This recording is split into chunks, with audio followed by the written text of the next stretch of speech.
Hey everyone, so for the next few lectures, we're going to really get into some of the larger human impacts, and today we're going to talk about overexploitation. So, overexploitation is the human overuse of a population of organisms to the extent that threatens its viability or radically alters the natural community in which it lives.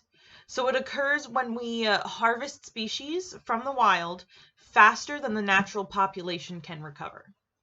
And humans have been overexploiting nature for as long as we've been around.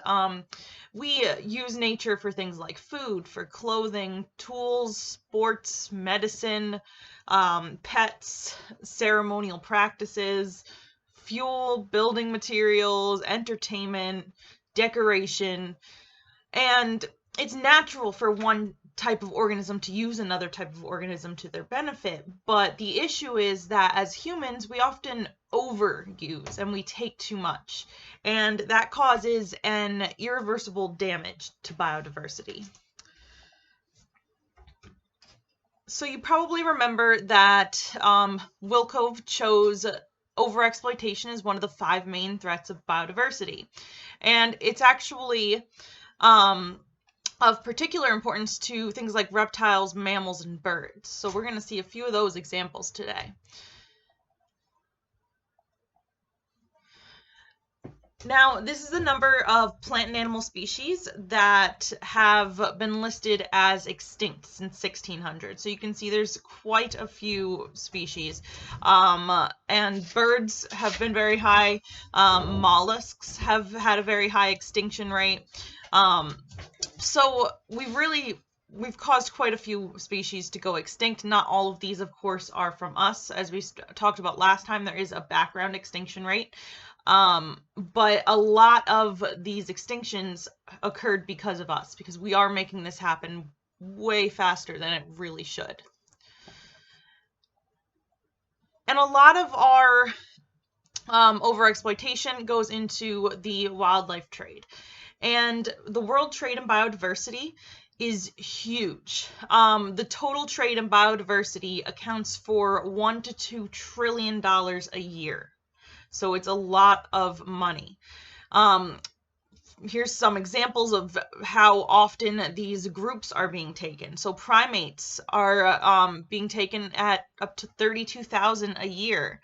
And they're used for things like biomedical research, pets, zoos, circuses, private collections. Birds are 2 to 5 million individuals are exploited per year. So they're mostly used for pets, but also for zoos and even for retail sale. Then we have live reptiles, again, mostly for pets. For live reptiles, we have about 500,000 to 700,000 individuals that are taken every year. Reptile skins, 2 to 7 million, so that's for fashion or manufactured products. Ornamental fish, again, mostly pets, but about 1 billion ornamental fish are taken. Seahorses are used for pets and retail sale, and there's 2 to 8 million of them taken every year. Corals are used for retail sale, jewelry, and aquarium decor, and about 24 million pieces of coral are taken every year. Orchids, 375,000, and cacti, 340 to 500,000. And both of those, again, are for retail sale. So we really are taking a ton of everything every year and using it to our benefit. And a lot of these things can't sustain themselves with the numbers that we're taking. So there was a study done looking at the seizure of illegal wildlife trade, and they found from 1999 to 2018 that the majority of things that they collected were mammals. So 23% mammals. Reptiles were second with 21%, and then corals, plants, birds, mollusks, and bony fish made up the majority of the rest. And then, of course, there's some other categories as well. So when you looked at the type of wildlife when you're looking at a specific species or a specific just group of wildlife, the total seizures were actually mostly rosewood, and elephants were not far behind. Now, this isn't saying like whole individuals, obviously, this counts for parts. So the trade in ivory is going to be a big thing for elephants. But that was the majority of their seizures. And pangolins coming up right behind that, which we're going to talk about today. That's a relatively new animal that's been traded, and it's causing quite a bit of issues. Rhinos, we have reptiles, and some fish, corals, birds, big cats. So there's a lot of different things that they are seizing in these illegal trades. So there's a lot of diversity in it, but there's some species that seem to be the most impacted and the ones that are being taken the most. And when we looked at the sources of the seizures, so where they found all of this, they're finding that a lot of it is in North America.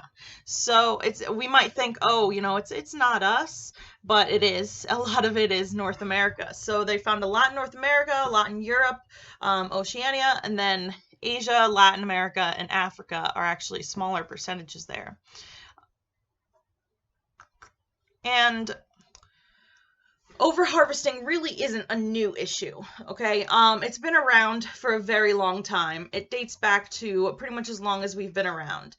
In fact, the Pleistocene megafaunas are credited with a lot of them going extinct due to human activities. So this was in North America, the megafaunal extinction at the end of the last ice age, around 10 to 15,000 years ago. It was hypothesized to be caused by the introduction to humans in this area. And 33 genera went extinct, including the species that you see in this image. So these are all animals that used to live in North America, and they all went extinct when humans showed up. Now, there's a lot of controversy on that. There's a lot of people that say that it was a mixture of things with the environment changing and the humans coming in. So it's not necessarily all us, but we aren't innocent in this. Like there were a lot of it was because of us. We can even look at Madagascar. And this is not as long ago, about 1500 years ago, humans arrived in Madagascar. And soon after that, many extinctions occurred.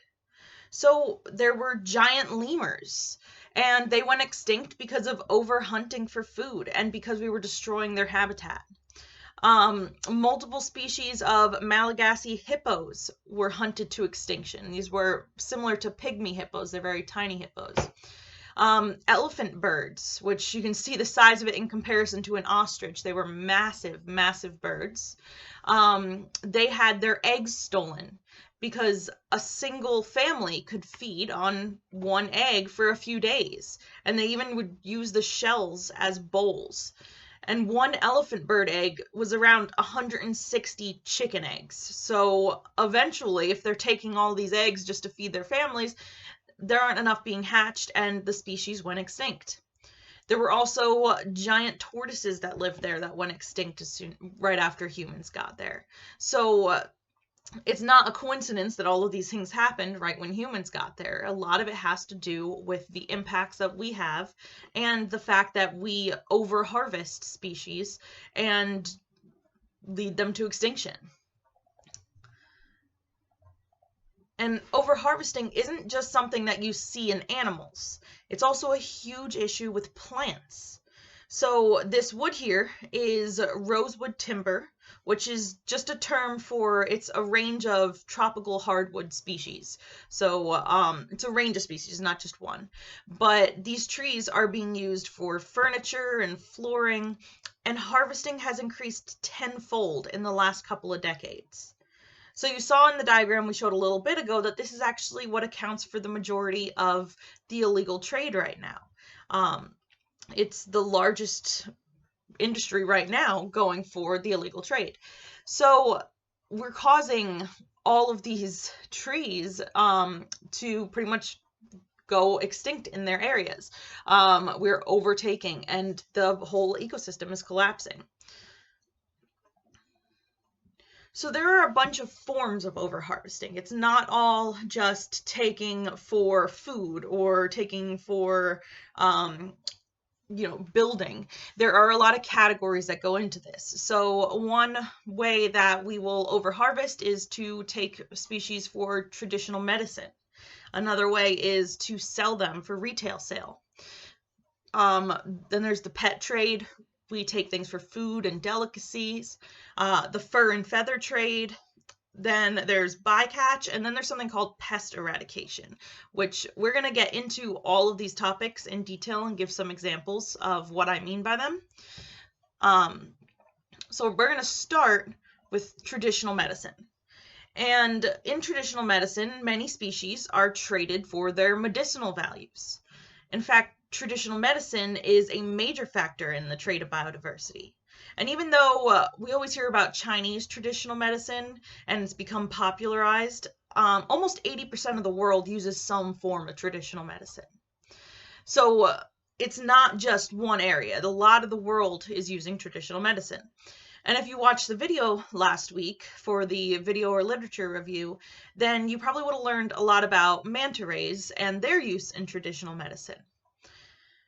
Many of these animals that they're taking really don't have a lot of scientific evidence backing their medicinal value, but their uses date back generations, and it's become a tradition in a lot of cultures. So an example of something that's happening around here is ginseng. So this is used as a traditional medicine. And the demand has become so high that scientists are worried that the wild American ginseng can go extinct very soon.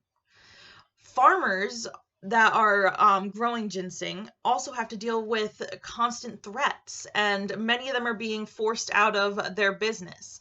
And there are people that will come into their farms at night and just steal all of their product, and it becomes kind of a dangerous job farming ginseng now.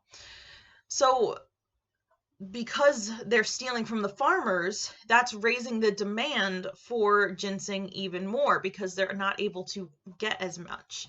And so what's happening is it's also raising the demand for wild ginseng, which grows native and naturally around here. And it's pretty much almost been eradicated in Canada. And in the US, we're not very far behind. Pretty much if anyone finds out that you have ginseng growing on your property, they will come and take it and sell it. So it's become a big issue. Then we have a more commonly known traditional medicine, rhino horns. So rhino horns are thought to help with a lot of things, including lowering fevers, curing snake bites, stopping hallucinations, curing headaches, food poisoning, even devil possession, they say. So there are a ton of things that people believe rhino horns help with.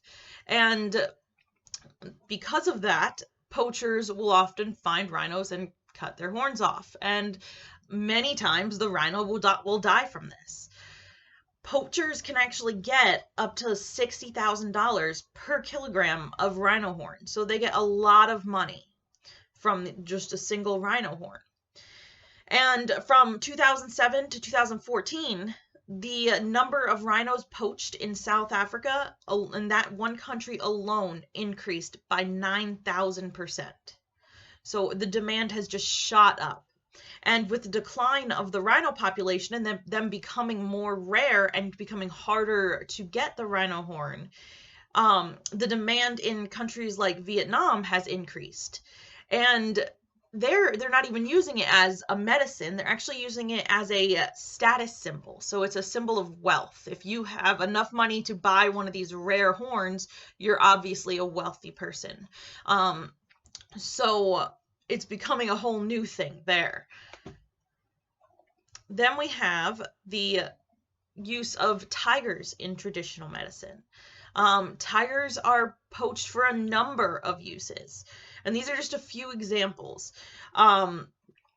they, their blood is thought to strengthen your constitution and willpower.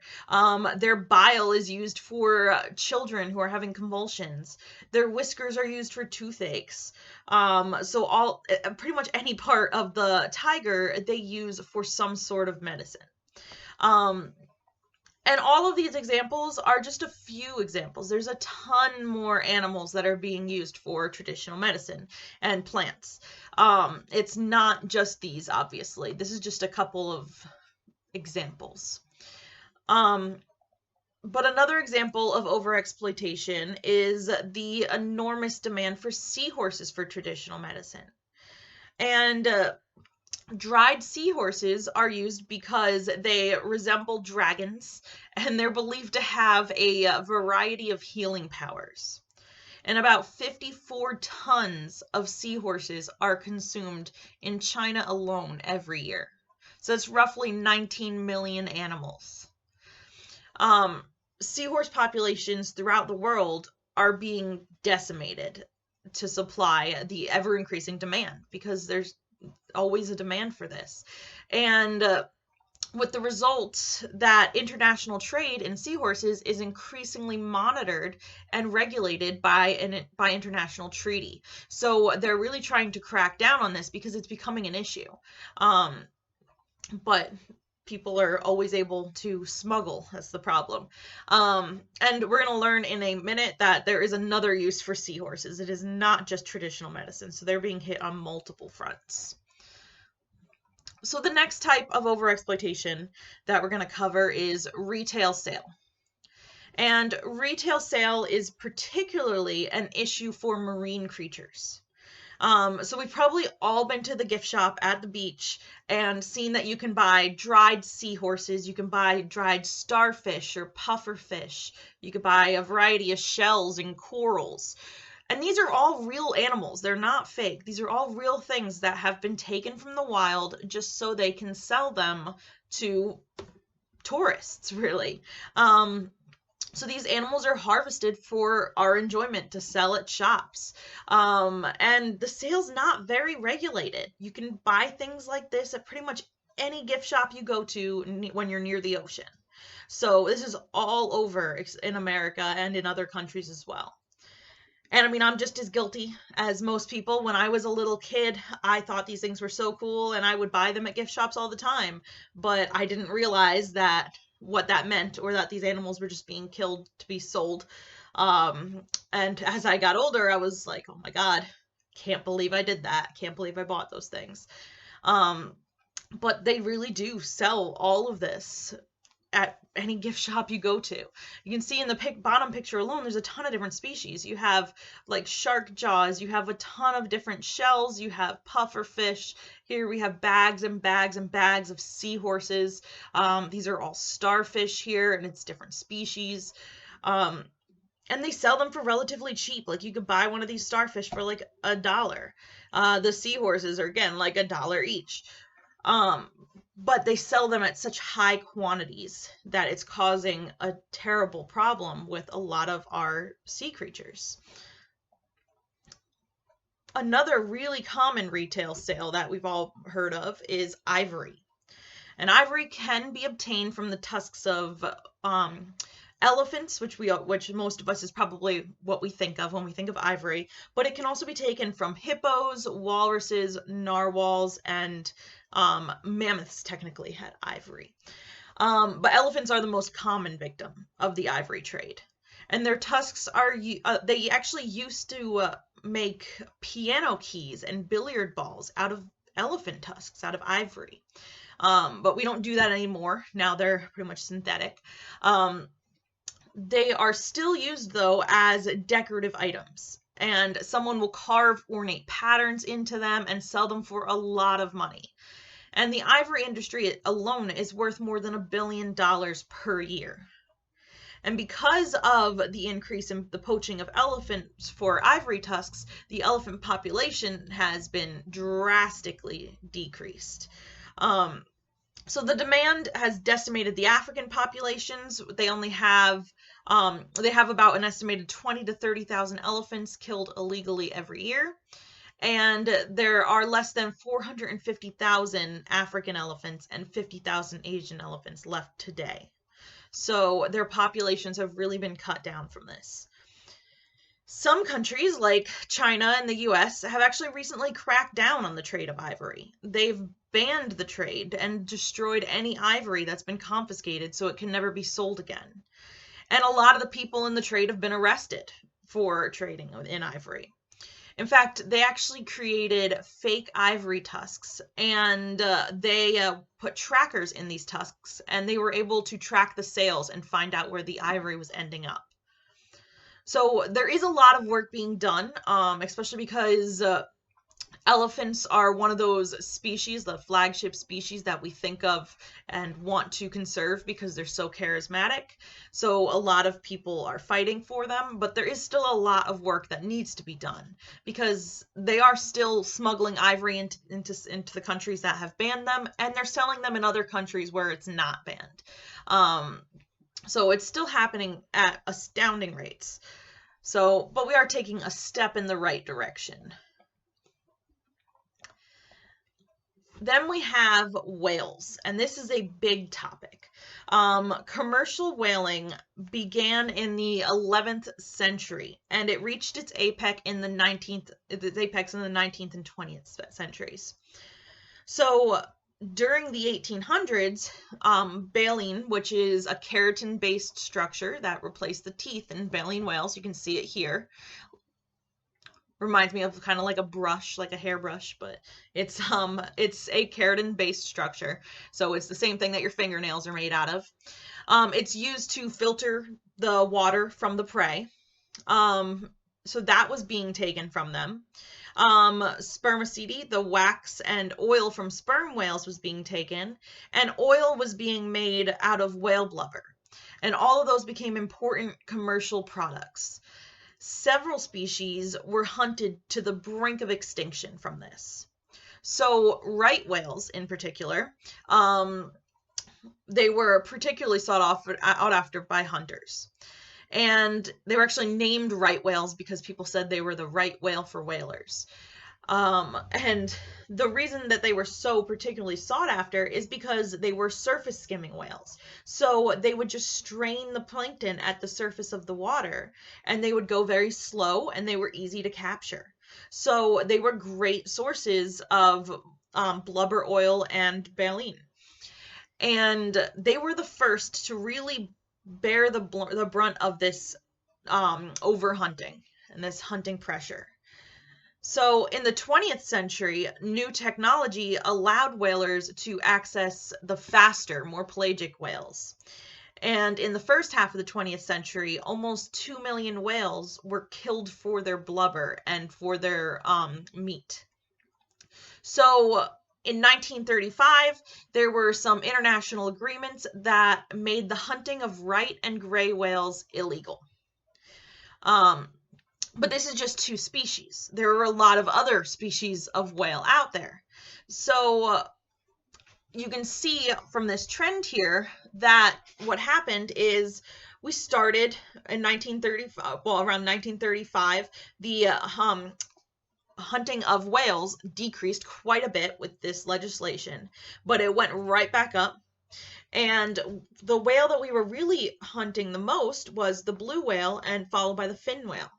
And the reason for that is those were the largest whales. You could get the most from them. Then you see this dip in World War II, and that's because whaling was suspended during World War II.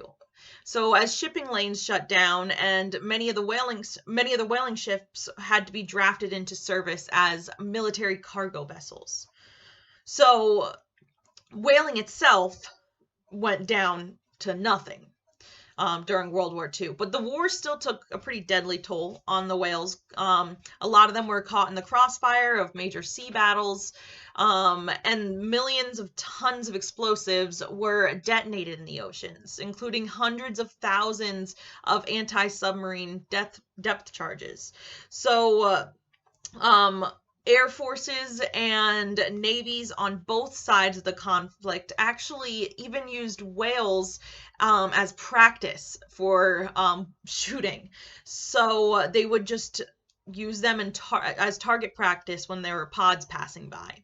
And in the aftermath of the war, the whalers adapted military sonar to locate and drive to the surface the whales. So they would kind of herd their prey. And the whales would come up and unfortunately they would be killed. But at that point, there weren't really that many whales left to hunt for the big species. A lot of the species were there at less than 5% of their original abundance. And you can see here, when that dropped and it started going back up, it didn't really go that far back up for blue whales because they couldn't find them anymore. So they went to the next best, which is the fin whale, the next largest. And then when they dropped down, because they couldn't find them anymore, they went to the next largest. And then when they dropped down, they went to the next largest. So they just started losing whale species and going to the next best thing. But nevertheless, by 1946, a lot of the whaling nations created the International Whaling Commission to try to sustain whale hunting. And in 1982, the International Whaling Commission passed a global moratorium on all commercial killings of whales. So that actually didn't get instituted until 1986, though. So a lot of people were not happy about this. So Japan, Norway, Russia, Iceland, they were all not happy about this. They wanted to keep whaling. And some of these nations continued their hunting. And the way they were able to do this is they were able to say that it was a part of a scientific study. And then they were exempt from the laws that said they could not whale. But a lot of the time, hunters would kill more whales than the agreement permitted. And sometimes they would even kill protected species like the fins and the humpbacks. So there was a lot of poaching involved in that. And even with that, though, the annual killing of whales has dropped dramatically since the 1986 ban. And since the ban was instituted, different species and populations within those species have recovered at variable rates. The right whales, which have been protected since 1936, have not recovered, though, in either the North Atlantic or the North Pacific. So they only have 300 to 500 individuals in the North Atlantic and only tens of individuals in the North Pacific. So they're very, very, very low numbers. They're not doing well at all. Humpback numbers, on the other hand, have more than doubled in some areas since the late 1980s. And an increase of 5 to 10% is happening annually for them. So they're actually doing a lot better than the right whales, and they're doing a lot better just now that whaling has mostly stopped. Gray whales, which are confined to the Pacific Ocean, are doing well in the Eastern Pacific. They've recovered to their previous levels of about 20,000 individuals. And that's after they were hunted to only 3,000 individuals. So there was not many left, and they've recovered quite a bit. Unfortunately, they have other populations that aren't doing as well. So their West Pacific population has less than 130 individuals. And even though the whaling ban has greatly reduced the most direct threat to the whale populations, and some populations are increasing, there are still a lot of other factors that are contributing to the mortality of whales. So a recent study, for example, indicated that 2/3 of large whale deaths in the Northwest Atlantic are caused by human activities. So we're still causing issues. And fin and right whales are often killed by collisions with large ships because they like to be at the surface where the ships are, because that's where they get their food. Humpback and minke whales have been entangled in fishing gear and have died many times. Increasingly powerful sonar devices that are being used by the U.S. Navy may also be responsible for recent episodes where whales are being stranded on beaches. And there's also been some pressure to resume commercial whaling. With the increase in the species numbers, they think that a lot of people think that we should be able to go back to this. So it's going to be important to adapt the conservation strategies to these changing conditions and all these new challenges that we're coming into. And efforts to limit injury and deaths related to human activities have included modifications of our fishing gear so that whales don't get caught in them, restrictions on the speed that we're able to use on our ships, and the routes that we're able to use so we don't pass across with pods of whales. So they are doing things to try to combat these new issues, but there's so many issues that keep popping up that it becomes kind of hard to do. So you might have noticed a trend in some of your readings that there's kind of a top-down approach to how ecosystems work. And what that's saying is the predators at the top seem to be the ones that are keeping the ecosystem going. And when we remove those predators, it ends in a trophic cascade, which is a change in the populations of the entire food chain and changes in the ecosystem structure due to the addition or removal of the predator, the top predator. And whales are no exception to this rule. So I have a short video here. It kind of describes how whales can affect things that you never would have even imagined. One of the most exciting scientific findings of the past half-century has been the discovery of widespread trophic cascades. A trophic cascade is an ecological process which starts at the top of the food chain and tumbles all the way down to the bottom. We all know that whales eat fish and krill, and some people, certain politicians in Japan for instance, have argued that killing whales is good for human beings, as it boosts the food available for us to eat. And so you would think. But as the great whales declined, so did the numbers of fish and krill. It seems counterintuitive. Surely their numbers would rise as their major predators disappeared. But it now turns out that whales not only eat these animals, they also keep them alive. In fact, they help to sustain the entire living system of the ocean. Whales feed at depth in waters that are often pitch dark, and then they return to the surface, to the photic zone, where there's enough light for photosynthesis to happen. There they release what biologists call fecal plumes, vast outpourings of poo, poonamis. These plumes are rich in iron and nitrogen, nutrients which are often very scarce in the surface waters. And these nutrients fertilize the plant plankton that lives in the only place where plants can survive, the photic zone. Fertilizing the surface waters isn't the only thing the whales do. By plunging up and down through the water column, they also keep kicking the plankton back up into the photic zone, giving it more time to reproduce before it sinks into the abyss.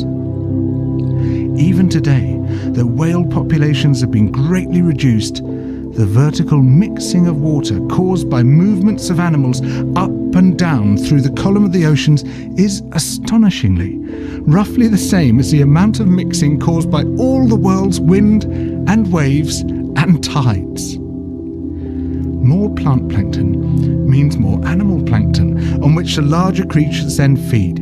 In other words, more whales means more fish and krill. But the story doesn't end here, because plant plankton not only feeds the animals of the sea, it also absorbs carbon dioxide from the atmosphere. When eventually it sinks to the ocean floor, it takes this carbon out of circulation down to a place where it remains for thousands of years. The more whales there are, the more plankton there is. The more plankton there is, the more carbon is drawn out of the air. When whales were at their historical populations, before great numbers of them were killed, it seems that they might have been responsible for removing tens of millions of tons of carbon from the atmosphere every year. Whales change the climate. The The return of the great whales, if they're allowed to recover, could be seen as a benign form of geoengineering. It could undo some of the damage we've done both to the living systems of the sea and to the atmosphere.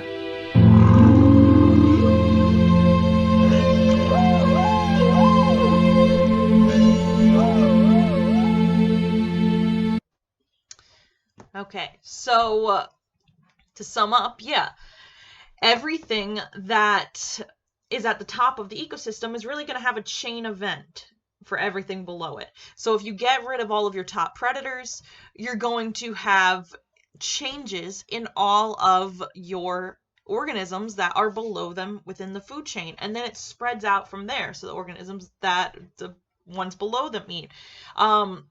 So it's really just a chain reaction where you're affecting everything in your ecosystem.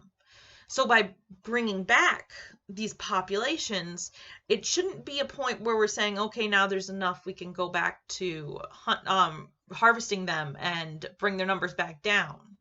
We want to really have as many as possible, because they are doing so much more for us than just what we can sell from them. So it's not about their blubber or their baleen. It's about the benefits that they can give the entire earth just by simply being here. So another type of overharvesting that is a huge issue is the pet trade. And the pet trade is particularly an issue for primates, reptiles and amphibians, and birds, but it does affect other organisms as well. So, there's obviously a trade in large cats that people will have as kind of status symbols for their pets. And over 210 million animals are legally imported into the US every year. But we're not really sure how many are illegally imported. We know it's a huge number, but because obviously we don't catch them all, we don't really know how big of a number it is. But we know that it's a massive, massive number, and it's causing a lot of declines in native species all over the globe. So you can see here, they find pretty much any way to bring them in, stuffed into suitcases even, and people have found animals people are trying to take through the airport. There's a ton of different ways that they're brought in, though. And unfortunately, a lot of them go unfound, especially species that you can get legally. So ones that are captively bred in the US. A lot of the times we have animals that are sold as captive bred individuals that aren't necessarily captive bred.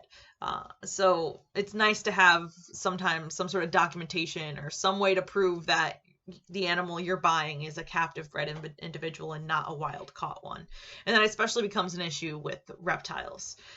So I told you guys about how many reptiles I have, and I know that the iguana has been loud through a lot of our lectures, but all of our reptiles we've tried to get captive bred, and it's really hard to know, though, if it truly is. So you kind of have to go with people that you know who breed, or people that you know are reputable. But there's a lot out there that seems reputable that isn't, and that's where a lot of the issue comes in. So a lot of the pet trade isn't people that mean to do harm. A lot of it's people that simply just don't know that these are wild caught individuals. A lot of them in pet stores even are passed off as captive bred when they're in fact wild caught. So primates are particularly vulnerable to the pet trade. They have very few offspring, so that makes them unable to replenish their populations when individuals are taken. And a ton of juvenile primates are sold and stolen from their mothers out of the wild, and they're sold as pets. And again, you might think, well, this is only happening in other countries, but it is happening in the US too. Primates are smuggled into the US all the time. And even though we have some limitations on what can be sold here, again, a lot of the individuals are being passed off as captive bred. And it is not illegal in a lot of states to own primates. You can own monkeys. You can own, like, I know multiple people who have had capuchin monkeys. Um, so there are a lot of um, monkeys being sold in the United States, and other primates as well. So, one species that's become a huge pet species in recent years is the slow loris. So, this guy right here. And the main reason that he is becoming such a common species that people want as a pet is because, well, for one, they're adorable. They have huge eyes, but also because a bunch of viral videos came out. So videos like this of the adorable slow loris eating a rice ball or eating some cake or eating a grape, all different things.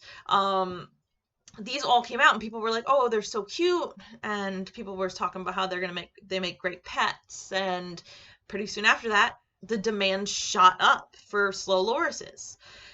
But the problem is the slow loris is endangered and it's protected under CITES Appendix 1. So we've talked about CITES Appendix 1, and that pretty much gets rid of all commercial trade of that animal.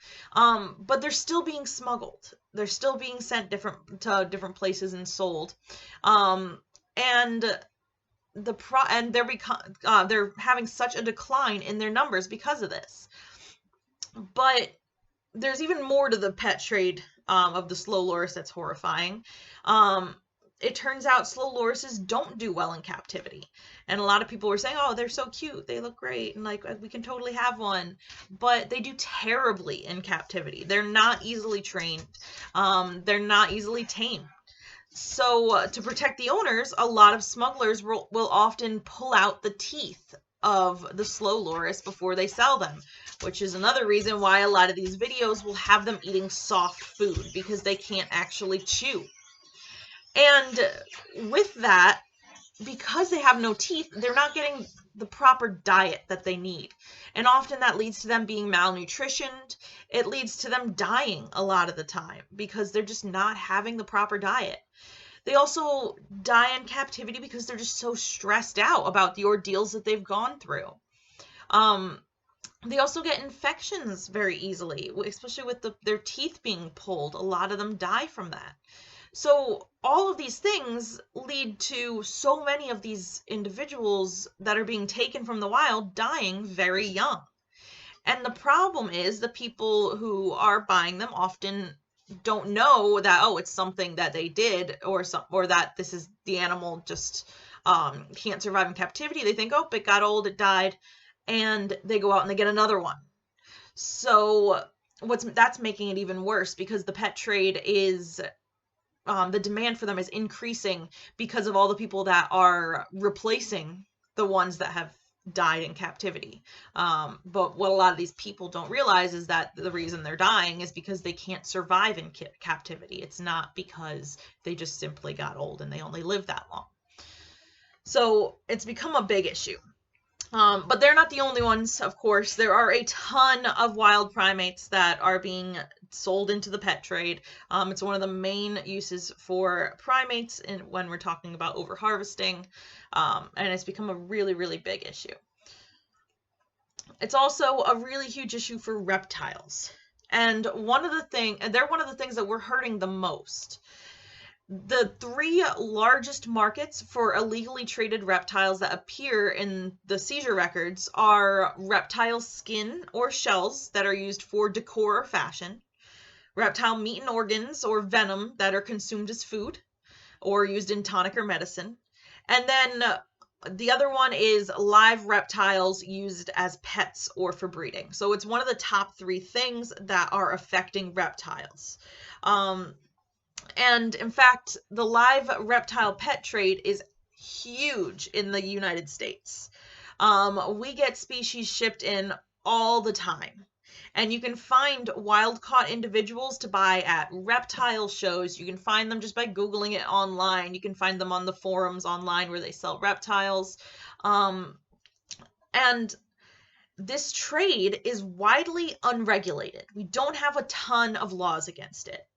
And there's only a small minority of species that are protected under CITES. So this right here isn't even the illegal pet trade of reptiles. This is legal in a lot of ways. Um, but it's causing so many issues for the environment. And it's not even just the issues for the environment, it's the way that these animals are treated when they're taken in. So you can see the ways that they're stored, like duct taping their arms and legs in so they can't move. It's a very common thing in the pet trade to put animals in soda bottles so they're contained and they can all fit in one thing. You can see the tons and tons of little turtles. And then a lot of these transport techniques and a lot of the animals that get taken in don't survive. A lot of them die. You end up with a huge mortality rate with these animals because they can't handle the stress of all of this. And you're taking animals from the wild, and in some species, like 70% of them are going to die in the pet trade before they even make it to a home. So here you can see that on the graph on the left, that turtles and tortoises make up almost half of the illegal reptile trade. So it's really a lot of them. And then you have snakes or necks, lizards, crocodilians, and then unspecified category. But 9 out of 10 of the top 10 CITES listed wild reptile species that have been seized are turtles or tortoises. So almost all of the ones that are illegal are turtles and tortoises that they're finding. And a lot of these species you can see here, they're not doing very well. They are mostly vulnerable, endangered, critically endangered. They're all not doing very well. And this is a big contributor to their decrease. So it's become a huge issue for turtles specifically. Then we have amphibians. They are just as unregulated as reptiles are, unfortunately. But at sometimes they can actually pose an even bigger risk to us. So people will buy amphibians like bullfrogs, they'll release them in their ponds, and amphibians have been known to spread diseases when you release them in places that they're not native. There are a lot of captive individuals that are carriers for certain diseases. And when you're releasing them into the wild population, now you're infecting your native amphibians. And we're actually going to talk about a couple of really terrible diseases that amphibians have passed on to our native populations because they were released into the wild. One of them is not from the pet trade, so I'm not talking about it today, but we will talk about it, I think, in our next lecture. Then we have the pet trade for birds. And birds are huge in the pet trade, probably the #1 group of organisms that are being sold in the pet trade. In fact, over 150,000 parrots alone are smuggled into the US every year. And 1/3 of parrot species are already threatened due to the wild bird trade. So it's a huge market. Many of the species that are being sold in the global wildlife trade are being overexploited and are inevitably going to go extinct if we don't do anything to protect them. So birds, of course, are huge pets, especially for people in America. 17.3 million birds are being kept as pets in the United States. They're not all, of course, wild-caught individuals. A lot of them have been bred in captivity, and that is the safer way to do things. You're not taking from the environment then. But they're the largest group of captive wild animals in the US as well. And they're the 4th most popular pet after cats, dogs, and fish. 150 of the world's threatened bird species are being directly affected by the wildlife trade. So it's 150 species that that may go extinct just because of this. And there's a lot of negative aspects to the wild bird trade. So one of them is the inhumane treatment of the birds as they're being sold. So they're often kept in very small cages with dozens and dozens of birds being kept in the same cage so they can save room. Um, they're kept in sometimes, like just like with the reptiles, like we saw, in things like soda bottles. So this keeps them from taking up too much room. It keeps them from flapping, from getting out. Just stick them in a soda bottle, close it up. They can get air through the top, they figure. Wrapped in cardboard, all different things just to save space and money, not to worry about the welfare of the animal. Um, they're often underfed or not even fed at all the entire time they're being transported. They're kept in unclean conditions. So you can imagine if this bird is stuffed in here, he's going to be going to the bathroom all over himself and not being cleaned. And they can be kept in there for quite a while from when they're captured to when they're sold. And to increase productivity, breeders will sometimes remove eggs or newly hatched birds from their parents, which encourages those parents to produce more offspring. So this will happen. Happens with captive bred individuals, but it also happens with wild individuals. They'll go out and just steal eggs from nests, and rear the eggs, and the mother will lay more eggs and they'll take those as well. But this increase in them producing eggs all the time isn't really healthy for the mother. She needs a ton more energy and food in order to be able to have these, to produce these other eggs. And then the unweaned hatchlings are usually hand reared by adults and they're often sold to pet stores. And because they were eggs that were raised by humans, a lot of the times they're passed off as captive bred, even if the eggs were taken from the wild. But the problem is feeding baby birds can actually be a really difficult and delicate process. And even though some stores provide some training to their buyers on how to feed and care for their new baby bird, a lot of the birds suffer serious injuries. So things like crop burns from improper feeding, from feeding food that's too warm, infections, drowning from improper feeding, and starvation because they don't get the right nutrition. So it's a lot. There's a lot of issues that come into play here. And breeders and pet stores will also market these hand-raised birds as friendlier and better at bonding with humans because they had earlier exposure and were hand-reared. But studies have shown that removing a fledgling from its parents can actually be a really big problem for the bird. In the wild, baby parrots stay with their parents for months. So the early separation can lead to a lot of physical and behavioral problems. So a lot of birds that have issues like plucking, where they pull out their own feathers because they're so stressed, or extra aggression. So really taking any animal from their mother before they're ready is not a good idea. But it increases sales and it makes more money. So that's why it's done. And even though there are some captive bred individuals, it's done properly. I'm not saying this is all captive birds, right? They're not all taken from the wild. There are a ton of captive bred, raised properly individuals.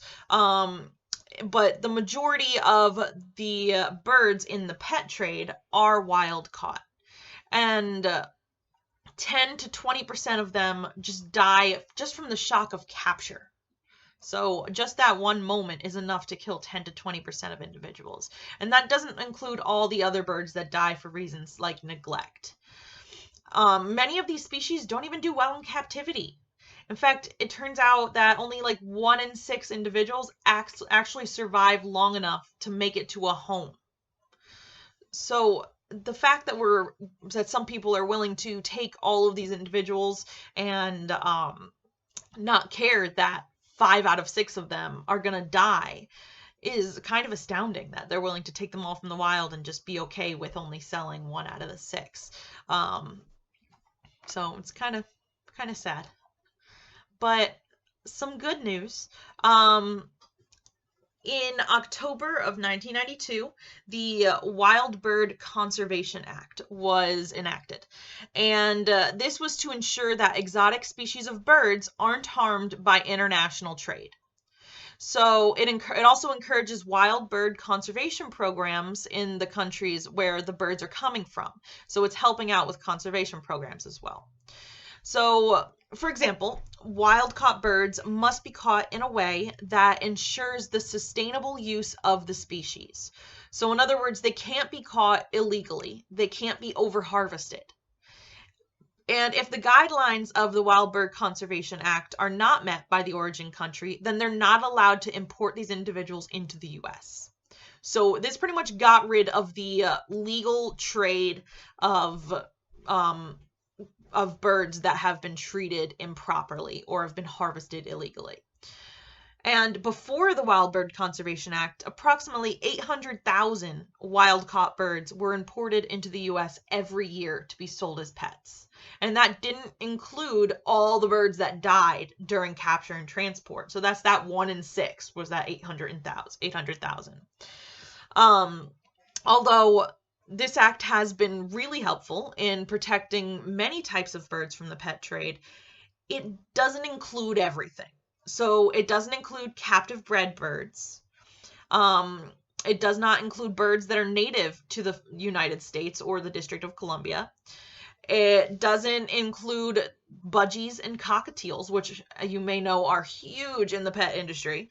And then it doesn't include birds in certain families. So you have your waterfowl, like the ducks, swans, and geese. It doesn't include a lot of our considered game species, so your pheasants, your quails, your guinea fowl, any of that.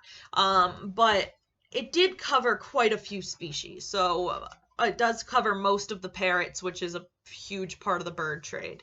And it covers pretty much a lot of other species as well. So it was a very helpful act. And it has cut down on the demand in the US at the very least. It has cut down on the demand for these birds.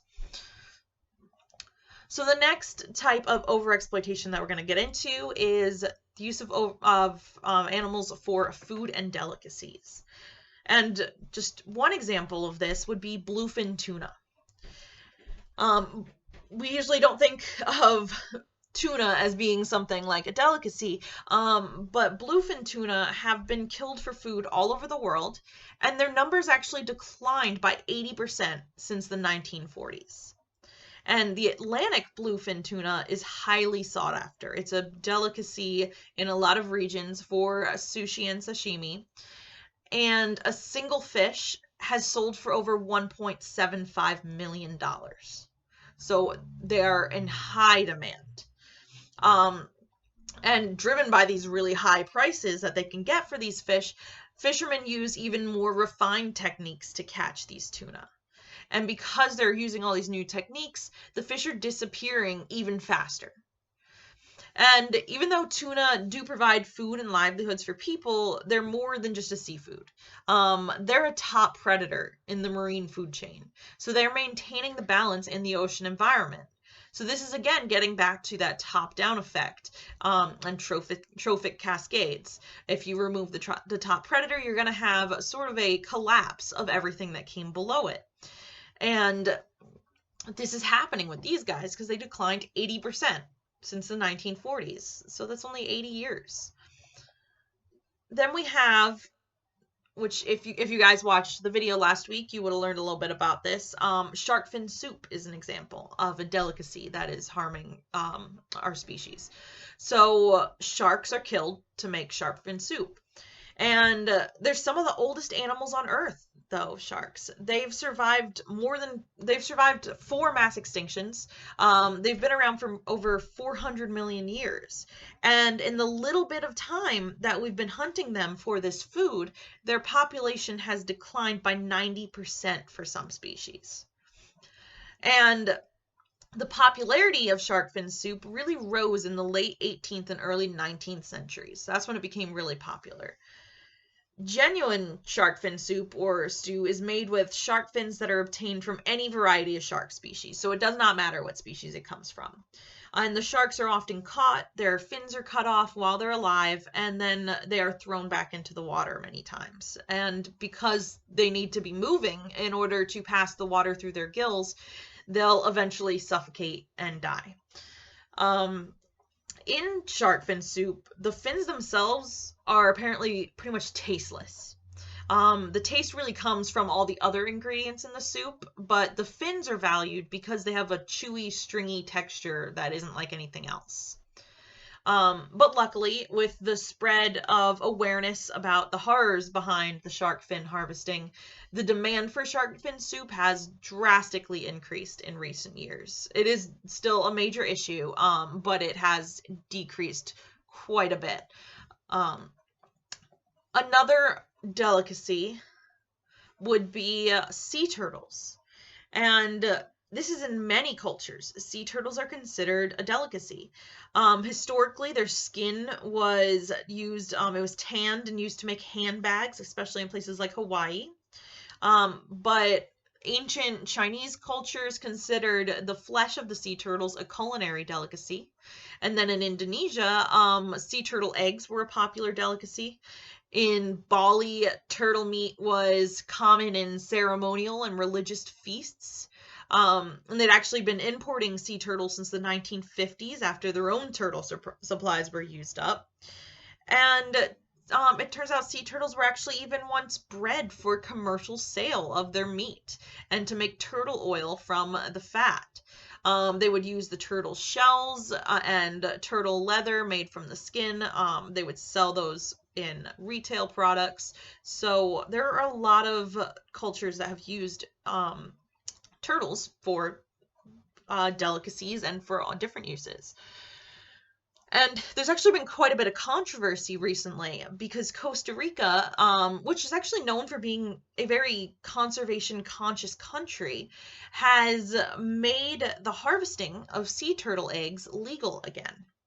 And most people had the initial gut reaction that this is a terrible idea. But actually, scientists in that region believe that it might actually end up helping sea turtle populations. So their idea is that they have the harvesting closely monitored by authorities and biologists. And since they made some harvesting legal, the people who are making money from these legal harvests are more motivated to protect the beach and to keep poachers out. So legal harvesting only takes place for turtle eggs that are laid during the day. And at night, families will actually take turns patrolling the beach and stopping poachers. So it's stopping the people who would go in and take all the eggs and wipe out the populations. Instead, they're doing sort of a sustainable harvest, a harvest where they're taking some, but making sure that others survive and get into the ocean and become adult turtles so they can lay more eggs in the future and have this harvest for future generations. And from an ecological perspective, the harvesting is also helping the turtle community. So, females have been observed digging up nests from other females and destroying those eggs in the process. And later, the females that are laying later, they can destroy most of the earlier nests within just a few hours. So therefore, the eggs harvested by the people there are unlikely to make it to full term anyway. And when these females are digging up the nests and they are destroying the other eggs, they're breaking the eggs. And what's happening there is it's becoming a starting point for bacteria. And the bacteria is penetrating into these new eggs that are being laid. So it's infecting the new nests, and then none of the eggs hatch. So by harvesting these nests that are laid earlier, it lowers the prevalence of the nest destroying bacteria. And similarly, whole nests actually attract fewer predators than broken nests. So this is a lower likelihood of predators finding the intact nests when there's no broken ones in the area. So the harvesting done by the local people is thought to not only improve their lives and bring their economy up as well, but also to impact the later nesting females on the beach and allow more individuals to make it to the ocean and possibly survive to adulthood. Now, ideally, it would be nice to just say, oh, let's just leave all the turtle eggs alone. We can protect them all, right? We can go out there, patrol, even without getting anything from it. But in practice, compromises like this actually sometimes helps save the species, and it can lead to a greater population in the long term. So there is a lot of debate behind this. How much is it going to help? Is it actually going to help, or are they just coming up, or are people just coming up with reasons to be able to harvest these? But there is scientific evidence that it may actually be more helpful than it is harmful. Um, so these compromises often get people also involved and make them care more. So, they're going to care about protecting the species if they are surviving based on the species. So they're getting their money from this species. So they're not going to let other people destroy the species. And that's really important in conservation, having people care.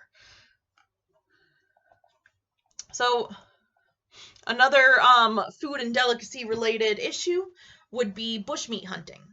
So on local and regional scales, hunters in most developing countries move into recently logged areas like national parks and other areas near roads, where they legally and illegally shoot, trap, and collect wild mammals, and they sell it as bushmeat. So this happens with populations of large primates such as gorillas, chimpanzees, as well as ungulates and other mammals. And the problem is it may reduce their populations by more than 80% in some areas. Certain species may even be eliminated altogether, and that's especially those species that occur within a few kilometers of a road. So places that are easier to get to. And in many places, hunters are extracting animals at a rate of 6 or more times greater than the resource base can sustain. So the overharvesting is at such a level that you're going to end up with a lot of extinctions and reductions in populations. So really you're ending up with these areas that are mostly intact when it comes to the plant community, but they're lacking in their animal community. And without large animals, many of the plant species lack effective seed dispersal, and then they end up declining in abundance. So it's causing, again, that term that we were talking about, another trophic cascade, where you're having everything below them is really just disappearing and becoming unhealthy, and you're losing entire ecosystems. So the decline in animal populations caused by this intensive hunting of animals has been termed the bushmeat crisis. And it's a major concern for wildlife officials and for conservation biologists. And this is especially in Africa, where this is becoming an issue. Eating primate bushmeat has also increased the possibility of new diseases, which can be transmitted to humans. Because primates are so close to us evolutionarily, we are at a higher rate of contracting diseases from them that we did not have before.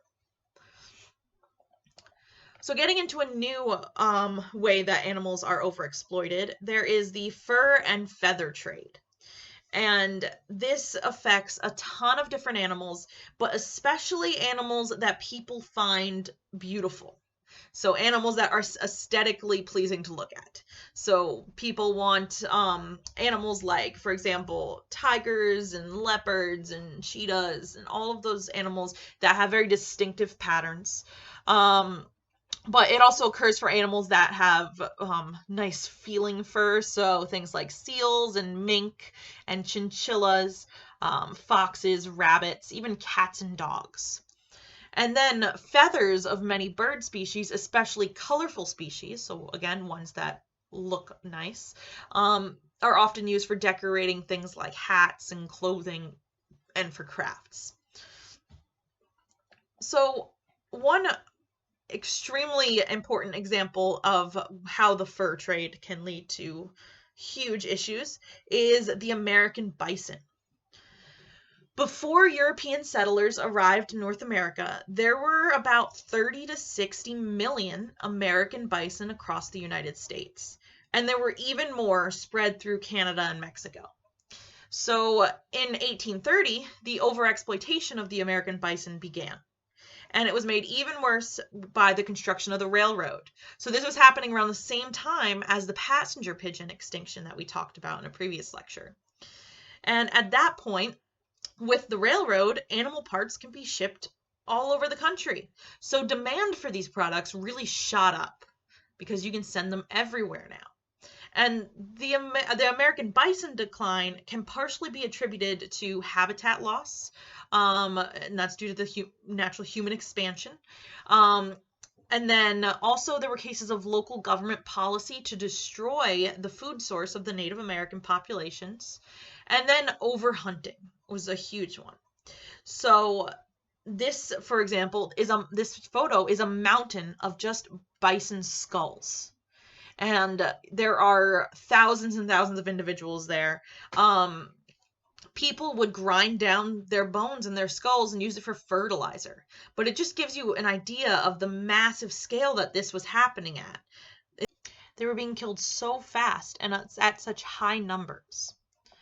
And the harvesting became so bad that from 1872 to 1874, it's estimated that 5,000 individuals were killed every single day. So that makes over 5.4 million bison killed in just those 3 years alone.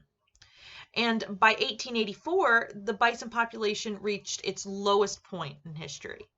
At that point, there were only around 325 wild bison in all of the United States, and 24 of those were in Yellowstone.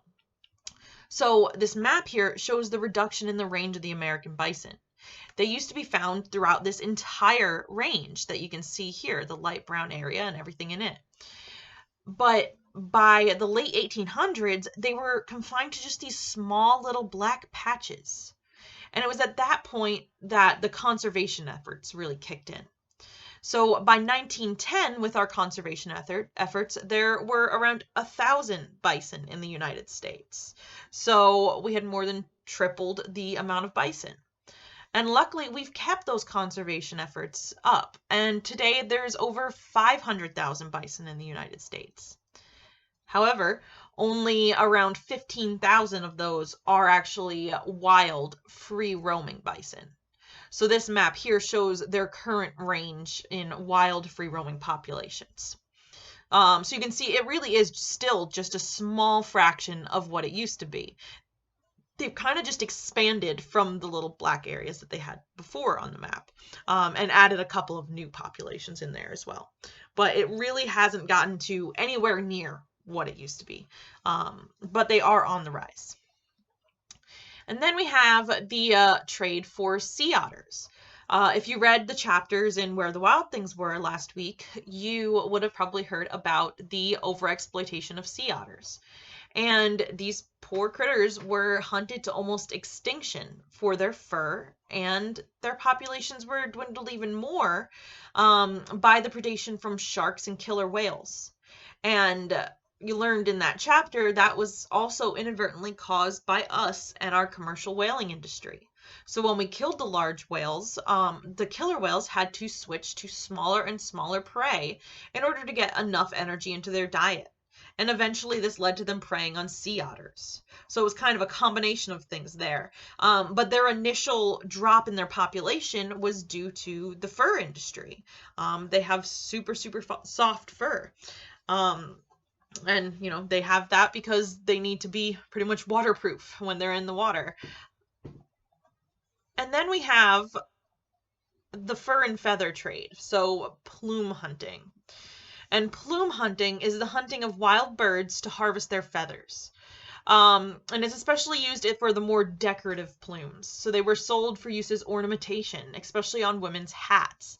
So the hats would have feathers on them, and sometimes women would even wear whole stuffed birds on their hats. And the plume trade was at its height in the late 19th century, and it was brought to an end mostly by the early 20th century. But by the late 19th century, plume hunters had nearly wiped out the snowy egret population in the United States. Um, there were also other birds that were at risk, like flamingos, the roseate spoonbills, great egrets, and peafowl. And you can see there's kind of a trend here. They all have kind of beautiful feathers, right? Like I said before, a lot of this industry is based on what animals have appealing looks. Um, so they were hunted almost to extinction for some of these species. And birds were being killed at a rate of about 5 million birds per year just for these hats. Um, Poachers often entered the rookeries where the birds were nesting, and they would shoot the birds and pluck their feathers right in the rookery. And they would leave their carcasses there to rot. And then the unprotected eggs that they had laid became easy prey for predators. There were also newly hatched birds there that would starve or die due to exposure because their parents were no longer there. Um, but in Florida, the American Ornithologist Union and the National Audubon Society, they persuaded the Florida state legislature to pass a model non-game bird protection law in 1901. So these organizations then employed wardens to protect the rookeries of these birds. And then Theodore Roosevelt passed an executive order in 1903 establishing the Pelican Island as the first national wildlife refuge in the United States. And that was to protect the egrets and the other birds from extinction by plume hunters. And after this, other areas began creating wildlife refuges to protect other species of birds. So this really was the start of that movement. So our next category for overharvesting is bycatch. And bycatch is a type of incidental exploitation. So it's not intentional. These are species that are accidentally taken from the wild during harvesting of a different species. So the majority of bycatch issues stem from the commercial fishing industry. And usually about a quarter of their take is bycatch. So it's something that they weren't targeting. And it usually is just discarded. And often it's left sitting on the deck for such a long time that it's dead before it's thrown back into the water. Or a lot of the times these species will die in the nets while they're being dragged behind the boat before they're even brought in. And approximately 40% of all animals caught in fisheries are just discarded as trash. Marine mammals, sea turtles, seabirds, and other species that are caught are usually dead by the time they're discarded. And for those animals that are caught and released and are still alive, they're usually injured and their fate is kind of unknown, but a lot of them probably die as well. Some sorts of fishing industries actually have even worse rates of bycatch. So in shrimping, about 90% of the take is bycatch. And this has become a particular issue for things like cetaceans. It's estimated that around 350,000 cetaceans die every year as a result of an accidental capture in fishing gear. So although efforts to reduce bycatch have been made, it's still a problem for all of our oceans, and it threatens the survival of a lot of different species. For example, more than 70% of the North Atlantic right whale population has some sort of scarring from past fishing gear entanglements. So even the ones that make it out of this are still injured in some way. Gill nets are used and pushing populations to the brink of extinction, with the world's smallest porpoise, the vaquita. So this is in the Gulf of California, and there's less than 20 of them remaining in the world. And this is the smallest dolphin in the world. and there's less than 20 left. And a lot of it is due to them getting caught in gill nets. Um, the Mauis in New Zealand have less than 50 individuals remaining. And both species are threatened with extinction. And the numbers are just declining rapidly every year. There are multiple different types of fishing that are causing issues. So you can have long line fishing, which is when they have a very long line of a bunch of different hooks hanging from it with bait on them. And those can sometimes be tens of miles long, just being dragged behind the boat. And anything that's attracted to that bait will often grab onto it. So they're not really very specific in what they catch. It's anything that's attracted to the bait. So it's becoming a big issue.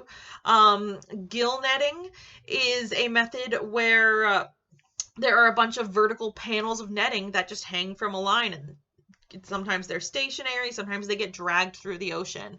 So there are other types of fishing as well that are used, and all of them have pretty high levels of bycatch. And they're catching things you wouldn't expect as well.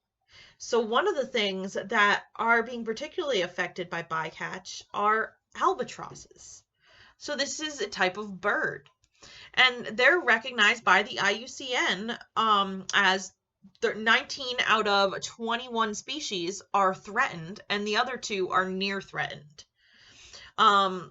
In fact, two of the species that are at least threatened are actually critically endangered. So there are a lot of issues going on with these birds, and the main thing that's threatening them right now is long line fishing, which is that one where they have a long line of a bunch of different hooks with bait on them. So the birds see this and they're attracted to the bait. So they go down and they're diving birds. They can dive pretty deep into the water. So even when the bait isn't floating on the top of the water, they dive down and they grab it and they get pulled under and they drown because they're being dragged behind this boat. But conservationists have actually come up with some mitigation methods to stop this. So a couple of these methods would be placing brightly colored streamers along the line that would deter most of the skimming birds at the surface of the water. So these are the ones that don't dive. So this would be some other species. And then the weighted lines are another option. So they could put weights on the lines, so as soon as they go into the water, they sink fast enough to get below the level that the diving birds, like the albatross, would be grabbing them.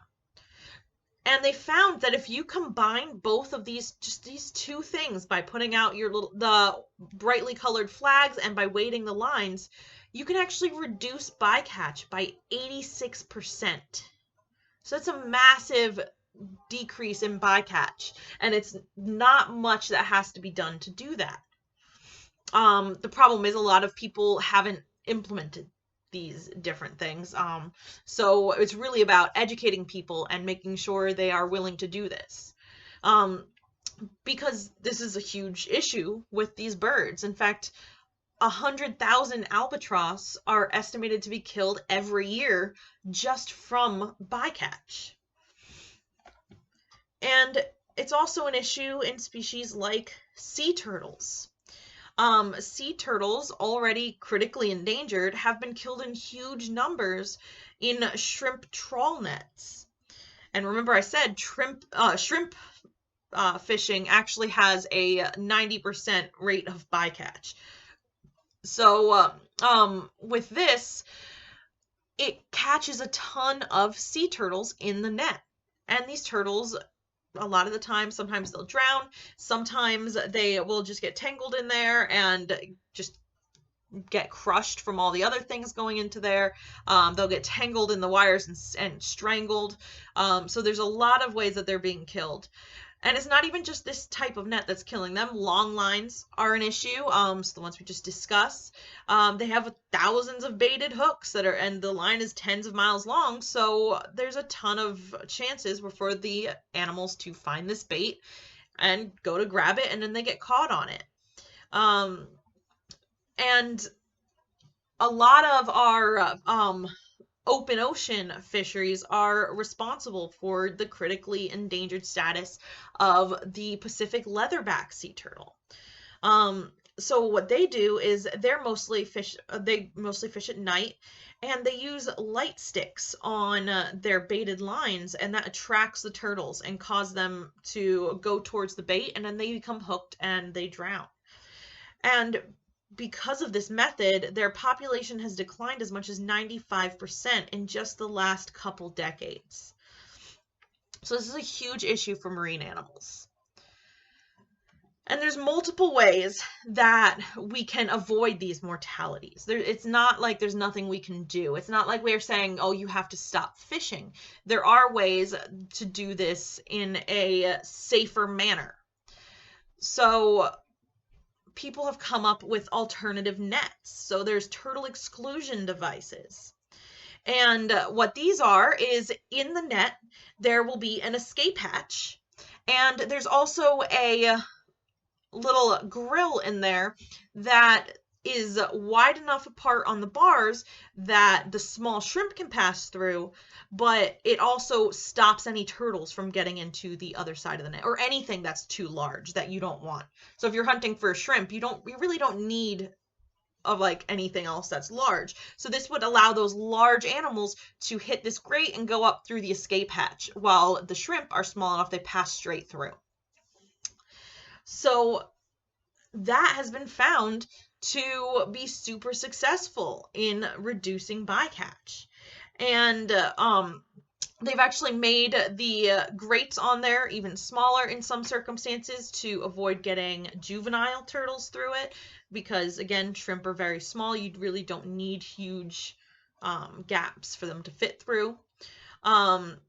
But they also found another way to help these individuals is by changing the length of time that you leave your net in the water and the speed that you go. So for a tow duration where you have your net in the water for 10 minutes or less, the mortality rate for the sea turtles that are caught in it is less than 1%. But if you tow your net for more than 60 minutes, the mortality rate increases between 50 and 100%.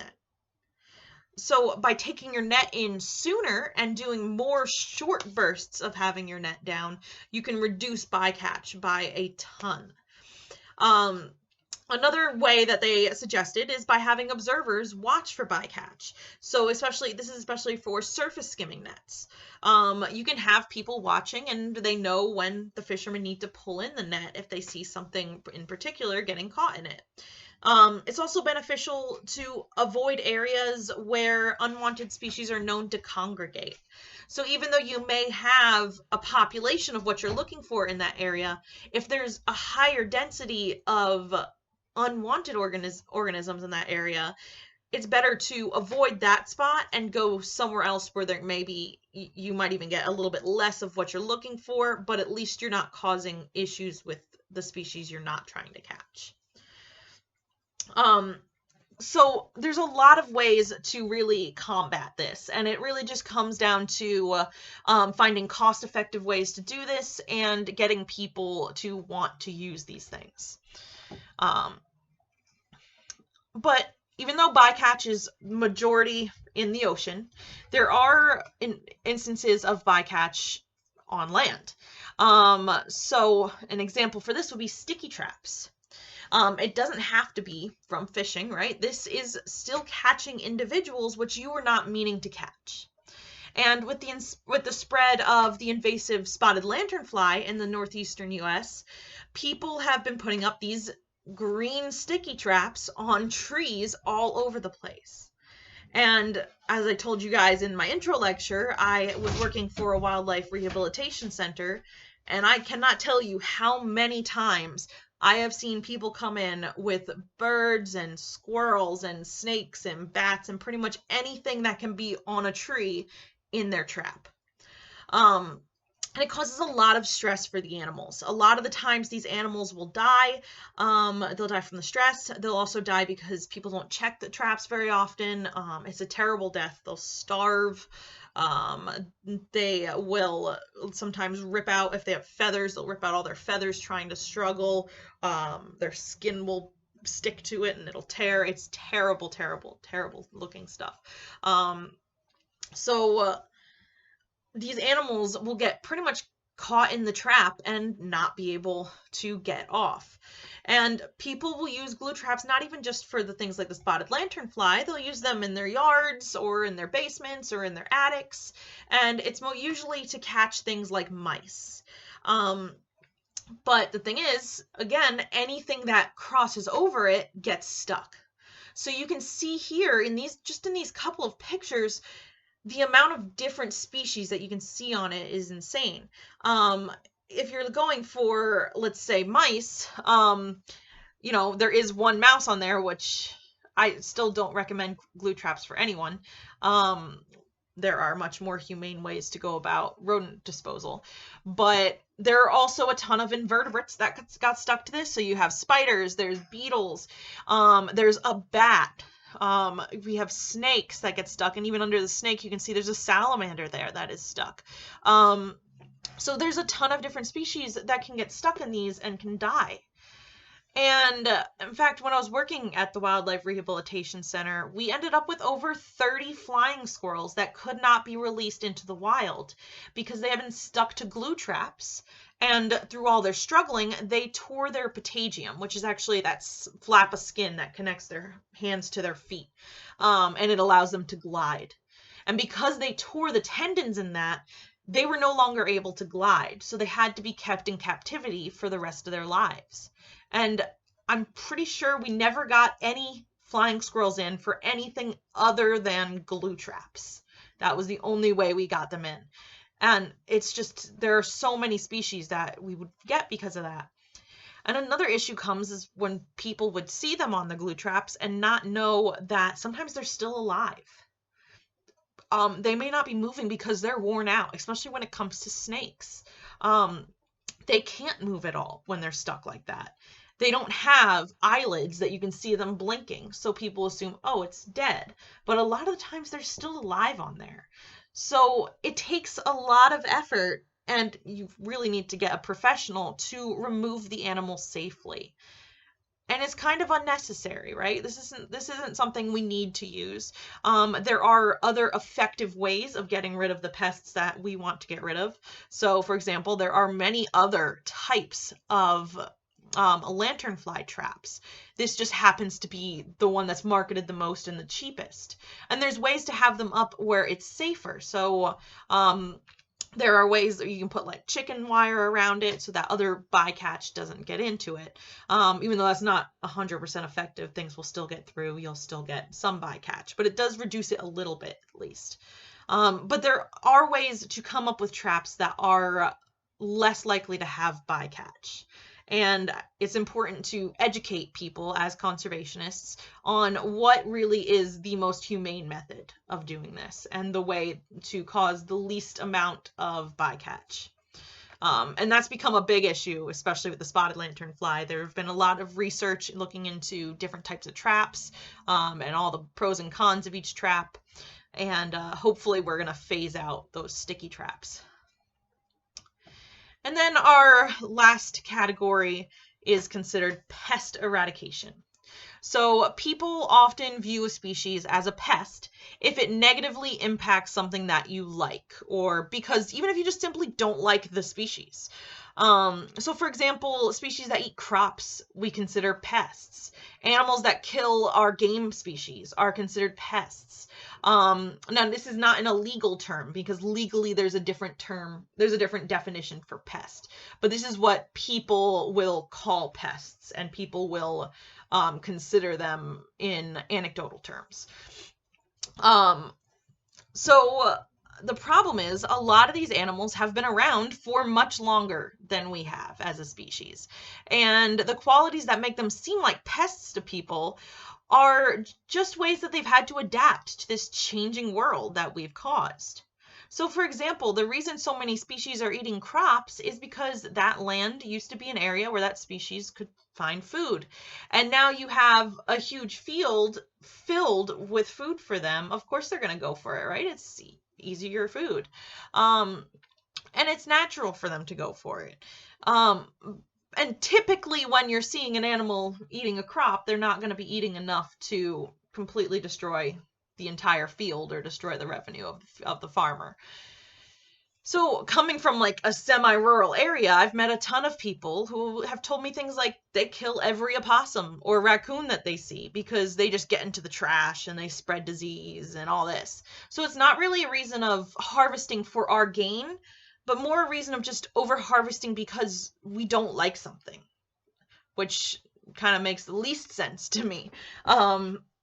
And the problem is, a lot of these baseless claims that, oh, it's a pest or whatever, gets passed on from generation to generation, and it becomes a way of life. And the chapter that you have to read in a Sand County Almanac this week is kind of going to talk about that mindset and how it led to the decline of some of our most charismatic species. So one big category within this is the eradication of predators. So in that chapter that you're going to read, you're going to learn a lot about this notion that the world without predators would just be a hunter's paradise. Because no predators are killing your deer, there's going to be a ton of deer. There's going to be deer everywhere for the hunters. It's going to be the best thing ever. But people truly believed that, and they went out of their way. They slaughtered all the predators that they could find. And by getting rid of the predators, entire ecosystems collapsed. So this is again that top-down effect.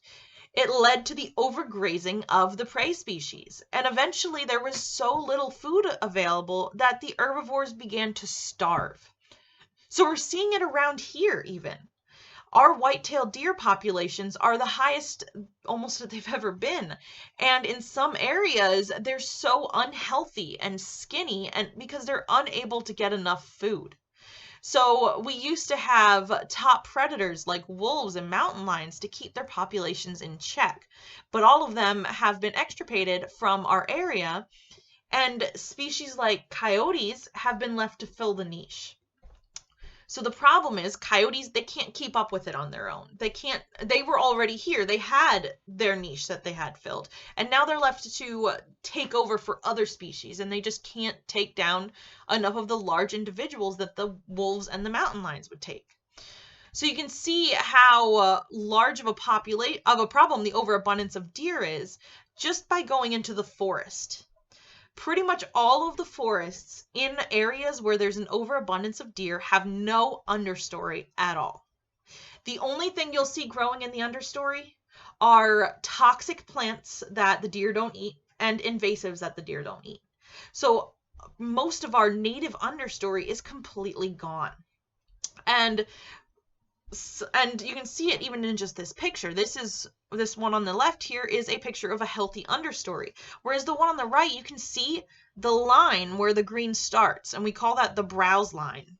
That's as high as the deer can reach to eat. So you might be used to seeing a forest like that you can see through super far, but that's not natural. Naturally, we're supposed to have an understory. There's supposed to be growth in all of these lower areas, but it's all been overgrazed. Some people will say that we've filled that niche of top predator by hunting, and hunting does help when it comes to deer, but we can't keep the population in check because we really just don't do enough. And the whole hunting mentality is that more deer is better, when in reality, in the ecosystem, less deer is a lot better. So, for example, when you look at Binghamton University at the Nature Preserve, our Nature Preserve has way more deer than it's supposed to have. In fact, we have like 10 times the amount of deer that can really survive there and be healthy. And you can tell just looking around. You can see in the forest of the Nature Preserve how there really isn't an understory. So we really can't replace the native top predators in an ecosystem. We just aren't enough. And then we have the instance of shark tournaments. So this is another thing that kind of started as a pest eradication. So everyone's, I'm sure, heard of the movie Jaws. When that came out, there was this huge movement afterwards to get rid of all the sharks because we were terrified of them. People didn't want to go in the ocean; they were terrified. So there was a massive, massive killing of sharks, and that's kind of stayed as a tradition. So now sharks are fished recreationally and as a part of fishing tournaments. And in many places like Australia and South Africa, this occurs occasionally, but it's typically the east coast of the United States where we have specific tournaments that focus on just sharks. And the purpose of these tournaments are just to find the biggest sharks and kill them. Um, so these large shark fishing tournaments can have between a few dozen people participating to a few hundred. And competitors are only going to report the largest shark that they found. But they found that all of the smaller bycatch is going unreported. So there's reports of up to 16 sharks being discarded per boat. And then they would only report, oh, this is our biggest one that we found. So the catch and release, even if they're alive still as sharks, can lead to fatality in the sharks, especially species such as threshers, which show a high degree of mortality after being captured and released. And in just 2014 alone, over 226,000 sharks were killed as recreational fishing. And that's just the ones that were reported. So there's potentially even more that have died as a result of catch and release. Furthermore, while the fecundity can be kind of difficult to measure in sharks, there's kind of a common trend that the fecundity increases as size increases. So the biggest sharks produce the most offspring. So that means that by selecting these big sharks and hunting those specifically, we're having an effect on the reproductive potential of the entire species. So we're taking the most fit individuals out of the gene pool. And this change can be long term too. In a lot of fish stocks, early has changed occurring to the result of fishing of the largest individuals. So species are evolving to be smaller because of the human-induced pressure of being large.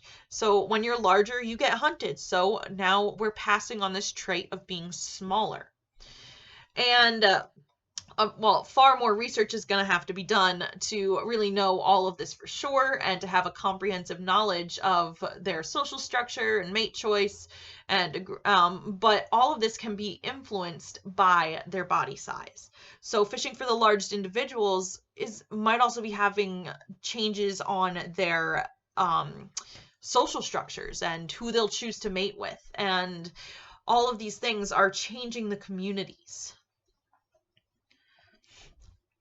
So I know I went through each thing separately, and I separated overharvesting into all these categories, but I don't want you to get the idea that species are only affected by one of these things.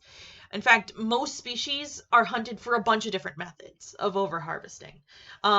So they can be killed for a number of reasons, and it's not always just one thing. So an example of a species that's being affected right now by for a bunch of different reasons is the pangolin. And pangolins are now arguably the most heavily trafficked wild mammal in the world. In 2016, all of the pangolins were placed on Appendix 1 of CITES. And there are 8 species of pangolin. 4 are found in Asia and 4 are found in Africa. But they've traditionally been consumed in both regions. And then recently, the markets kind of met. In both regions, they're being killed for their meat and their scales, which have been used medicinally. And pangolin meat is considered a delicacy in many countries. But their products have also been used in traditional medicine for thousands of years, and they're used to treat things like a wide range of ailments. They say that they clean your blood and promote blood circulation. They increase lactation in pregnant women. So a bunch of different things. while the meat is also used as a tonic. But they're also used as medicine in Africa. And in Nigeria, for example, the pangolin parts are used to treat a wide range of physical and psychological conditions. And they have been trading these pangolins between the countries where they're found for different types of pangolins. So that's how they've kind of met, and they've kind of been shipping them all over right now. And on top of that, a major factor in their decline has been their loss in habitat. So habitat destruction has been a big one. And recently, rumors have been spread that pangolins were responsible for starting COVID. So this is a big thing, and this is a big thing in the news like 9 months ago. And that led to a hatred for the animal by many people. Luckily, China has increased the protection of the pangolin since all of this started, and they're actually taking poaching even more seriously now. So it's said that the pangolin is now kind of at the level that the panda is at in China, where they are protecting it that strongly. And recent studies seem to have debunked the COVID hypothesis anyway. There have been a lot of studies coming out showing that it's not a real thing. But a lot of people still have this hatred for them, and they're like, ew, this disgusting animal is the one that caused all of my problems right now. But I mean, it would be such a shame to lose one of these species. Pangolins are, in my opinion, one of the coolest animals in the world. Losing them would be devastating. They are the only mammal with scales that they use for protection. Their scales are made of keratin, so it's like the same thing as your fingernails. Same thing as the baleen in whales. They have tongues that can extend over 40 centimeters, which is longer than their bodies in a lot of cases. And their tongues are actually attached by their pelvis. And when they're not using it, it kind of goes into their chest cavity, which is kind of crazy. And they're also very important for the environment that they live in. So they help control pest insects. They also keep the soil mixed and aerated when they dig up for food, or they create burrows. And that improves the nutrient quality of the soil, and it promotes decomposition. They're also their abandoned burrows make great homes for other animals. So they have a ton of uses in the environment. But you can really see from this graph here that the demand for them has shot up like crazy in recent years. So they have not been doing very well. But with this new protection that they have in China, we're hoping that we can maybe bring the populations back. And since they've been kind of the front in the news for a little while, people may start trying harder to save them, which would be a great thing. So we've talked about all different types of threats. And we've talked about a lot of species that are being affected, but there are also a lot of species that have already gone extinct to overexploitation. And we talked about these two last week. We had the passenger pigeon and the Carolina parakeet. The passenger pigeon can mostly be attributed to food, pest eradication, and retail sale for feathers. So those were the three main reasons that they were overexploited. And then the Carolina parakeet was actually mostly due to that pest eradication mentality. So because they ate the farmers' crops, they were hunted and killed in massive numbers. But they were also captured for their sale of their feathers because they are beautiful. So again, multiple things coming into the reasons why species are going extinct. Another example is the quagga. So this was a subspecies of plains zebra. And after the Dutch settlement in South Africa, they were hunted to almost extinction. And that was for their meat and their skin. And then a captive breeding program was started to save them, but they were only able to capture one male, and they had to mate it with a plain zebra. So a couple of hybrids survived for a while, but eventually the species went extinct in 1878. Then we have one that you probably heard about in your readings, if you remember, the Steller's sea cow. So this species was mentioned a few times in Where the Wild Things Were in the section on the killer whales. And the Steller sea cow was hunted by sailors and seal hunters and fur traders, both for food and for their skins. And what's interesting is their skin was so tough, they actually used it to make boats out of. They would use it to line their boats. Um, it was also hunted for its subcutaneous fat, which they used as a butter substitute in food, and for lamps because they didn't give off any smoke or odor when you burnt it, and it could be kept for a long time in the warm weather without spoiling. So the Steller sea cow actually went extinct only 27 years after it was discovered, and the last one died in 1768. And their decline, of course, was exacerbated by the fact that they were being eaten by killer whales as well, but again caused by us. And then we have a bird called the great auk. And these were 3-foot tall flightless birds. They looked similar to penguins, but they're actually not related to them. And hundreds of thousands of them used to live in the North Atlantic.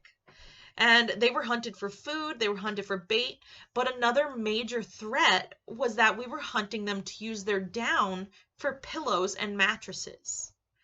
So they were hunted to extinction, and the last one was seen in 1852.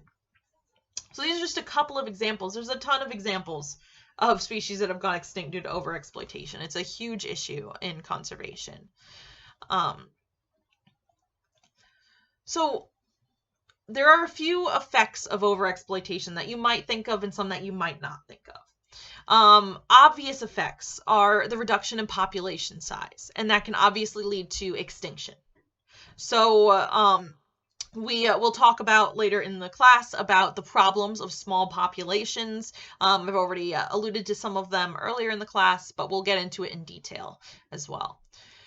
Some more subtle effects, though, that you might not think of when you first think of overexploitation is that individuals taken often have the highest reproductive capacity. So this has an impact on reproductive capabilities of future generations. That's like what I was talking about with the sharks. Exploitation also has an impact on high grading. So that's just taking the best ones and leaving the lesser ones behind. So we're going to take the most fit animals out of the environment. And this is the opposite of natural selection. So this can affect the genetics of populations in the future. There's also the sexual bias in overexploitation. So one sex may have desirable properties, and that'll disrupt the sex ratio, and it reduces the effective population size. So for example, with deer, we go for, the big bucks. We don't really go for the does as much. So we're affecting the sex ratios there.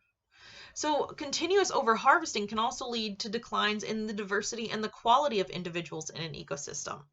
So by having all of these subtle effects, you're going to change the quality of the entire ecosystem.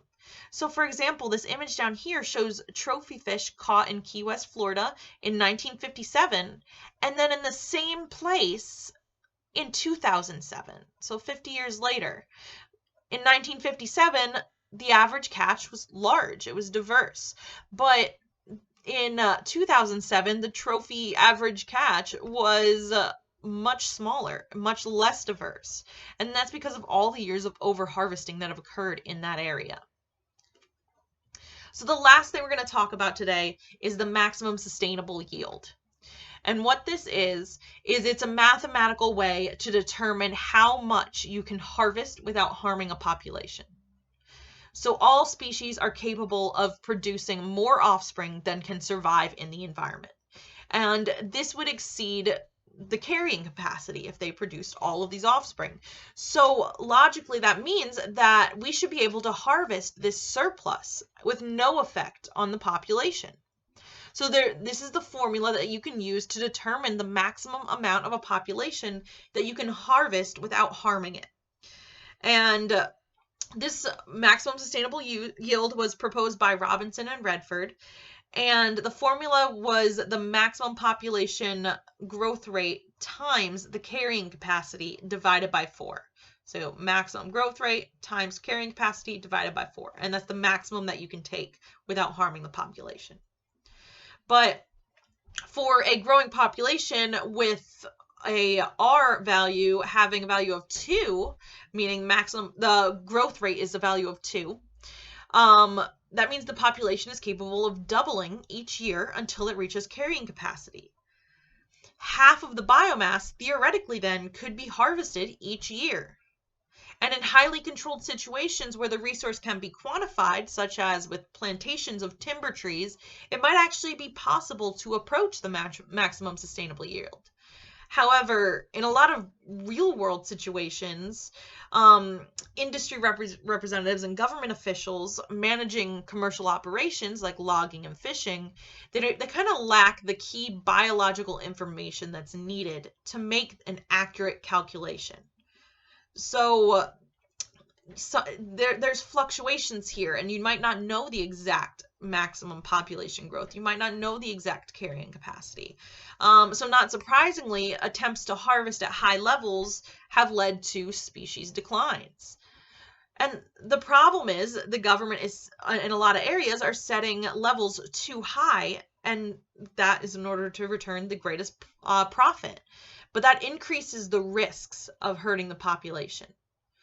And another difficulty that presents itself is that the harvest levels are kept fairly constant over time. So we'll come up with our MSY, our maximum sustainable yield for a population, and not really revisit it for a while.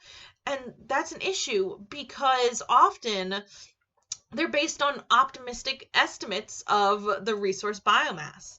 And even though we have this value, the problem is the resource will actually fluctuate. So we know that populations fluctuate normally. And if the MSY was calculated for a good year, it might cause drastic declines in a year where the conditions naturally decrease the population and growth rates. So that's that term that we talked about last time. The demographic stochasticity will change, or environmental stochasticity. All of these things can change the growth rate of a species. It can change the carrying capacity of a species. So we need to revisit this often to make sure we are harvesting the correct amount. So because of all these things, there is a way to adjust the maximum sustainable yield in a way that will ensure you aren't going to cause harm. So additional calculations could be looking at species that live less than 5 years. You would multiply your maximum sustainable yield by 0.6. If they live 5 to 10 years, multiply it by 0.4. If they live more than 10 years, you would multiply it by 0.2. And that would be your adjusted maximum sustainable yield. So that would keep you from over-harvesting. And the reason we have individuals that live longer having their maximum sustainable yield at a lower rate is because they're unable to replenish their populations typically as quickly. Okay, so that is it for today's lecture. Your next lecture is going to be on invasives and diseases, so keep an eye out for that, and have a good week.